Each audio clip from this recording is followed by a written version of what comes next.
ஜெனில், நான் Mount college of நர்சிங்ல BSc nursing முடிச்சிருக்கேன். நான் ஒரு ஆவரேஜ் ஸ்டூடெண்ட் தான். 2010 to 2014 படிச்சு முடிச்சேன். அதுக்கப்புறம் 2015 இருந்து 2016 லாஸ்ட் வரை நான் வந்து ஒரு பிரைவேட் ஹாஸ்பிட்டல் ஒர்க் பண்ணிருக்கேன். ஓகே மேடம், நீங்க சொல்லுங்க. என்னோட பேர் வந்து Lydia Thomas.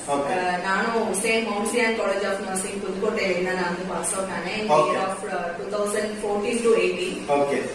After that 1 year நான் வந்து பிரைவேட்ல ஒர்க் பண்ணிருந்தேன். சரி, எந்த நான் பீகார்ல ஒரு பிரைவேட் இன்ஸ்டிடியூட் பாரஸ்னு சொல்லிட்டு. Okay okay. அங்க நான் 1 year ஐசியூல ஒர்க் பண்ணிருந்தேன். ஆஃப்டர் தட் 2020ல வந்து எய்ம்ஸ்ல கான்ட்ராக்ட்ல ஜாயின் பண்ணிருந்தேன்.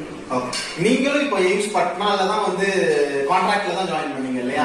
சோ எப்படி வந்து இங்க வந்தீங்க? எய்ம்ஸ் பட்னாக்கு எப்படி வந்தீங்க? இதர் வந்து ஒருத்தவங்க வந்து கான்ட்ராக்ட்ல லெக்சரர் ஒர்க் பண்ணாங்க. அவங்க தான் இந்த ஆஃபர் இருக்கு பிரைவேட்ல கான்ட்ராக்ட் இருக்குன்னு சொன்னாங்க. ஓகே. அதனால அப்ப நாங்க வந்து 2016